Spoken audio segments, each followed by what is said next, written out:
வணக்கம். சற்று முன் கிடைக்கப்பெற்ற ஒரு மிக மிக முக்கியமான செய்தி ஒன்று வெளியாகியுள்ளது.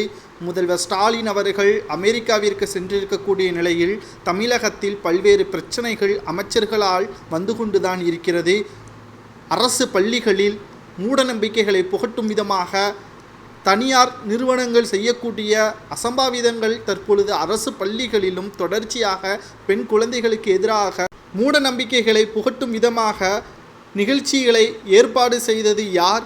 மேலும் தனியார் நிறுவனங்கள் செய்யக்கூடிய அட்டூழியங்கள் அனைத்தும் அரசு பள்ளிகள் செய்து வருவதாகவும் தற்பொழுது இணையதளங்களில் வைரலான பதிவுகளை நம்மால் பார்க்க முடிகிறது. முதல்வர் ஸ்டாலின் அவர்கள் உடனடியாக அமெரிக்காவிலிருந்து தமிழகம் புறப்படுகிறார் என்றும் தற்பொழுது மிகப்பெரிய ஒரு ஆபத்தான நிலைமையில் திமுக இருப்பதாகவும் ஒன்றல்ல இரண்டல்ல அமைச்சர்களது பெயர்கள் தினம்தோறும் பெயர்கள் அடிபட்டு கொண்டுதான் இருக்கிறது.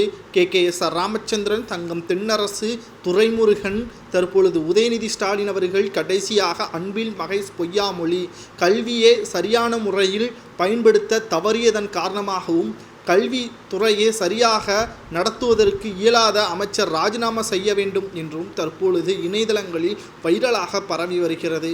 முதல்வர் ஸ்டாலின் அவர்கள் உடனடியாக நடவடிக்கை எடுக்க வேண்டும், கல்வித்துறை அமைச்சர் பதவியிலிருந்து அன்பில் மகேஷ் பொய்யாமொழி அவர்கள் ராஜினாமா செய்ய வேண்டும் என்று இணையதளங்களில் வைரலான பதிவுகளும் தற்பொழுது செய்யப்பட்டு வருகிறது.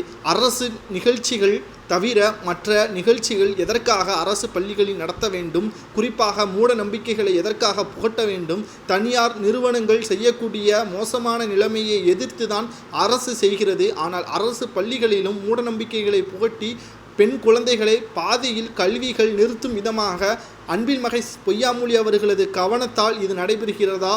மேலும் இது பற்றியான தகவல்கள் முதல்வர் ஸ்டாலின் அவர்களது கண்காணிப்பில்தான் நடைபெறுகிறதா என்று இணையதளங்களில் வைரலான பதிவுகளும் தற்பொழுது நம்மால் பார்க்க முடிகிறது. உடனடியாக அமைச்சர்கள் மீது நடவடிக்கை எடுக்க வேண்டும். ஏற்கனவே ஊழல் அமைச்சர்கள், சொத்து குவிப்பு வழக்கு அமைச்சர்கள், மணல் கொள்ளை அமைச்சர் என்று தொடர்ச்சியாக அமைச்சர்கள் மீது புகார்கள் எழுப்பப்பட்டு வந்த நிலையில் கடைசியில் பள்ளி கல்வித்துறை அமைச்சராக இருக்கக்கூடிய அன்பில் மகேஷ் பொய்யாமொழி அவர்கள் மீதும் நடவடிக்கை எடுக்க வேண்டும் என்று பதிவுகள் பரவி வருகிறதால் ஆளுநர் RN ரவி அவர்கள் உள்துறை அமைச்சர் அமித்ஷா அவர்களுக்கு கடிதம் ஒன்றை அனுப்பியிருக்கிறார். தமிழகத்தில் மிக மோசமான செயல்பாடுகள் நிறுவனங்கள் அனைத்தும் தமிழக அரசின் கட்டுப்பாட்டில் இயங்கவில்லை என்றும் பொம்மையாக முதல்வர் ஸ்டாலின் அவர்கள் செய்து வருவதாகவும் பொம்மை முதல்வர் என்பதற்கேற்ப தற்பொழுது இணையதளங்களில் வைரலான பதிவுகள் பரவப்பட்டு வருவதால் அதிர்ச்சியில் முதல்வர் ஸ்டாலின் அவர்கள் இருக்கிறார்.